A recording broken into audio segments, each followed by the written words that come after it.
sejas meu universo.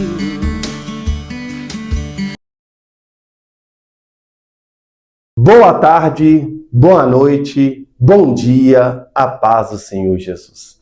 Irmãos, estamos aqui no estúdio Aline Félix, com o nosso programa Alimentando o Seu Lar. Amém?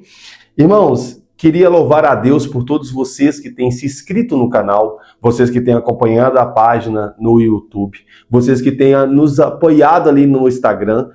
Eu peço que vocês continuem divulgando esse conteúdo. A gente contamos, em primeiro lugar, com o nosso Deus para que a palavra dele seja alcançada a cada pessoa que tem acesso. E contamos também com o auxílio dos irmãos. Amém? E eu queria agradecer ao Senhor por essa oportunidade. Estamos entrando no mês de julho. Passamos do meio do ano. Então agora tem novos desafios para que nós venhamos a enfrentar com o decorrer desse ano de 2026. Antes de iniciar, queria fazer uma simples oração para a sua vida, que está acessando agora, que você vai acessar, que você tem nos ajudado nessa programação e nesse canal. Senhor, meu Deus e eterno Pai, eu te peço que abençoe grandiosamente a vida de cada um que está envolvido com esse trabalho, dos nossos inscritos, das pessoas que têm acessado esse canal. Te peço que, conforme a sua vontade, conforme o teu querer, rompe na vida dessas pessoas as bênçãos que o Senhor tem preparado para elas, repreenda todo o mal, converta os corações, traga as almas a entender o propósito do Senhor, porque sem o Senhor nada nós podemos fazer. Amém? Irmãos, fecha a tela e abre a tela. Hoje nós vamos falar de um assunto muito interessante no Alimentando o Nosso Lar. E esse assunto, ele vai dar o que falar, mas também vai dar o que refletir. Hoje nós vamos falar sobre algo que está se perdendo, que é ore pelos seus inimigos. Amém? Então, grava isso no seu coração. Ore pelos seus inimigos. No nome do Senhor Jesus Cristo, a gente temos que orar por essas pessoas. A gente não deve ter elas como colocar elas no lugar de Satanás, que é o nosso adversário. Nós temos que orar, nós temos que ter estratégia espiritual, porque a nossa luta não é contra a carne nem contra sangue. E nós que somos de Cristo, nós que queremos ser pequenos cristos, temos que aprender como Cristo tratou em diagnóstico essa situação. Bíblia na mão, vamos lá em Lucas capítulo 23, versículo 33 e 34. E quando chegaram ao lugar chamado Caveira, ali o crucificaram. Aos malfeitores, uma à direita e o outro à esquerda. Verso 34. E dizia Jesus: Pai, perdoa-lhe, porque não sabem o que faz. E repartiram as suas vestes e lançaram a sorte. Irmãos, orar pelos nossos inimigos é uma das maiores demonstrações de amor de Cristo. E se o apóstolo Paulo, ele falou em uma das suas cartas, queres seres meus imitadores, como eu sou de Cristo, nós temos que entender os passos de Cristo. Porque ser um cristão ou estar dentro de uma igreja não é evidência que eu tenho seguido Jesus da forma certa. E é fácil orar, irmãos, para quem nós amamos. É fácil orar para um pai, para uma mãe, para um irmão, para uma esposa, para um filho, para um amigo de infância. É muito fácil. O desafio do evangelho é orar por quem nos feriu, quem nos persegue, quem nos rejeitou. Isso é um desafio muito grande, porque vai confrontar o seu ser por dentro.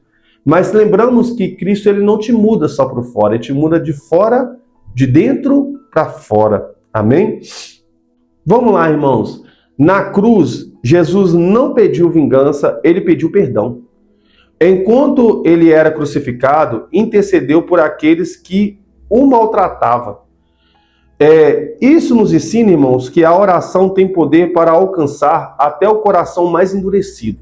Jesus, ele tinha sido humilhado, ele tinha sido escorraçado, ele estava do lado de dois homens malfeitores, ele não merecia estar ali, ele se colocou para estar no nosso lugar, só que ele poderia ter falado assim: como um homem ali, falar assim, trata com essas pessoas, Deus. Ele poderia, como homem, falar assim, Senhor, manda um anjo aqui, eu não estou aguentando mais, pessoal, aqui para mim deu. Só que não, ele pediu para que, o propósito era tão grande que pediu para que Deus, na sua maior dor, no seu maior sofrimento, pediu para que o Pai perdoasse, porque as pessoas que estavam ali não sabiam o que estava fazendo. Aqui eu entendo que as pessoas ali não estavam só a humanidade fazendo com Cristo, mas tinha uma intervenção também maligna naquele lugar ali. Então, reflexão, irmãos, para nossas vidas. Quando oramos pelos nossos inimigos, vencemos o mal com o bem. A oração nos torna mais parecidos com Jesus e nos livra da amargura. Ninguém está fora do alcance da graça de Deus. Aquele que hoje é opositor pode amanhã ser o verdadeiro servo de Cristo. Deus transforma o que parece para nós impossível. Irmãos, no meio daqueles dois malfeitores, em algumas Bíblias falam os ladrões, Jesus ele estava no meio deles ali. E os dois identificaram que Jesus não estava com aparência de sofrida, estava com as marcas do chicote, estava crucificado como eles, estava sendo humilhado como eles, mas Jesus não praguejou em nenhum momento. Então, aquilo ali na cruz mostra como é viver um propósito diante de Deus e orar por aqueles que te maltratam. É muito interessante, por quê, irmãos? Porque a mágoa nos impede de viver algo sobre Cristo. Por que eu estou falando isso? A mágoa alimenta estresse, ansiedade, sofrimento. Quando escolhemos orar, em vez de odiar, o nosso coração começa a ser curado. Então, irmãos, muitas vezes eu falo, não, eu perdoei, mas eu não esqueci. Lógico, você nunca vai esquecer, você não tem amnésia. Só que você tem que entender que isso não pode te conduzir mais. Porque essa mágoa está te trazendo estresse, está te trazendo ansiedade, está te trazendo sofrimento. Então a mágoa está te maltratando. Não está maltratando quem que você está magoado. E quando escolhemos orar em vez de odiar, irmão, nosso coração começa a participar de um processo de cura. Olha que bênção. A oração, irmãos, ela muda a nossa perspectiva, traz paz à mente, nos liberta do peso, do ressentimento. Perdoar, irmão, não é esquecer o que aconteceu, mas é escolher não viver preso a essa dor. E aí, por isso que eu falo que a estratégia que Deus deu para nós hoje, para trazer para você, é que você perdoa. Talvez você foi caluniado por um irmão, você foi rejeitado por um pai, por uma mãe, você talvez foi abusado da sua boa vontade, talvez você foi estrupada, você foi abusada, você foi abusado, talvez você passou por vários traumas na sua vida. E aí, você talvez tenha estar preso a essa dor. Lógico, tem os métodos que a gente vamos procurar como um terapeuta, como um psicólogo, para organizar nossa mente, mas espiritualmente falando contigo, ore por essas pessoas. Eu sei que dói, e dói muito, quando você vai orar por alguém que você não fez nada e ela, entre aspas, destruiu a sua vida emocional, física, psicológica, ou o que seja. Mas é tempo da gente orar. A Bíblia fala de um homem que passou por vários desastres na vida e sobrou para ele um caco de telha e 3 amigos para apontar o seu erro. A Bíblia fala de 40 capítulos da história desse homem. E a Bíblia fala que a sorte desse homem mudou quando ele começou a orar pelos seus amigos, que é Jó. Então, pense só para você ver. Em vez de você estar preocupado qual o tamanho da dor que você está carregando da pessoa que te feriu, por que você não ora por ela? Pastor, mas ela tem que sentir o que eu senti. Irmãos, isso não é com nós, isso aí é com Deus. Amém?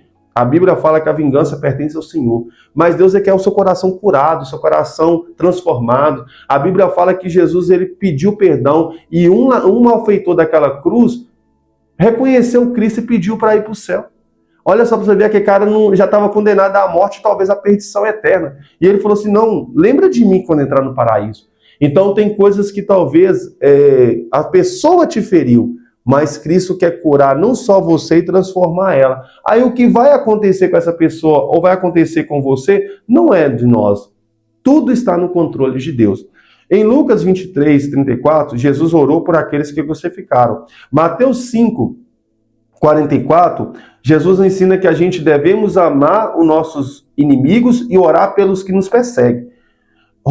Na carta de Paulo aos Romanos, capítulo 12, verso 21, Paulo deixa relatado dessa forma: não se deixe vencer pelo mal, mas vença o mal com o bem. Em 1 Pedro, capítulo 3, verso 9, está escrito assim: não pague o mal com mal, nem insulto com insulto, pelo contrário, abençoe.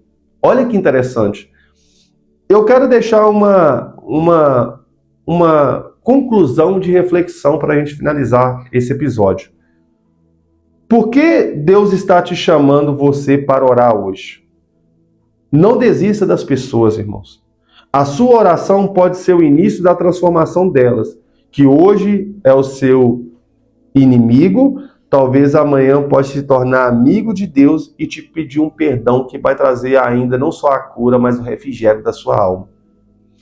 E quando oramos pelo que nos fere, Deus não apenas age na vida deles, mas também cura o nosso próprio coração. Quem ora pelos seus inimigos demonstra que o amor de Cristo já venceu dentro de si. O que eu quero te dizer com reflexão? Quando a gente ora pelos nossos inimigos, a gente vamos entender que maior do que a raiva que nós temos é o amor de Cristo na nossa vida. Tem uma história de Mahatma Gandhi, que foi um hinduísta, mas me chama muita atenção. Uma mulher que detestava ele entregou para ele uma caixa embalada em presentes. E ela odiava ele. Ela tinha ele como inimigo. E falou: toma aqui esse presente. Ele pegou essa caixa de presente e chegou e foi abrir em casa. Quando foi ver, só tinha lixo dentro da caixa. Ele jogou o lixo fora, cuidou de pegar a embalagem certinha, foi lá no seu... Ele ficou muito, segundo os relatos, ele ficou muito abalado, porque ele não, segundo a liturgia deles, eles não pregavam a raiva e a pessoa tinha ódio dele. E ele falou assim: como que eu faço para alcançar o coração dessa pessoa? Sendo que ela já demonstrou que ela me odeia. Ele foi no seu jardim, colheu muitas rosas, colocou dentro daquela caixa, limpou ela, colocou dentro daquela caixa, embalou. E quando ele se deparou com a mulher já olhou para ele com um rosto sagaz e falou com ele: gostou do presente? E ele falou assim: do presente eu não gostei, mas eu tenho um para você. E ela virou e falou assim: eu não vou receber esse presente, porque eu sei o que eu te entreguei. Então você só está me devolvendo, pode jogar fora. Ele: não, pode pegar. Quando ele deu para ela e ela foi pegar a caixa para jogar fora, a caixa abriu. E dentro da caixa tinha flores. E ela olhou para ele e falou assim: eu te dei lixo e você me devolve flores? Por que você está fazendo isso? Olha ele: porque cada um só entrega o que tem. Então, automaticamente, irmãos, entregue a sua vida a Jesus. Você tem Cristo na sua vida. Não se deixe levar pelo ódio. Ore por aquele que te feriu. Ore por aquele que te magoou. Não estou falando para você estar próximo, para você... não estou falando isso. Mas só que não fique preso ao erro do seu irmão. Fique preso ao amor de Cristo na sua vida. Amém? Que Deus abençoe. Aprenda. Se alguém te feriu, se alguém te machucou, ore por essa pessoa. Ame essa pessoa com o amor de Cristo. Porque eu tenho certeza que o que será beneficiado com isso é você. Nós ficamos por aqui, no Alimentando o Seu Lar, e na 1 Samuel 7:12 Cast. Que Deus abençoe, uma ótima semana, uma ótima quarta-feira, e que Jesus te guarde de todo mal. Até a próxima. Vamos que vamos.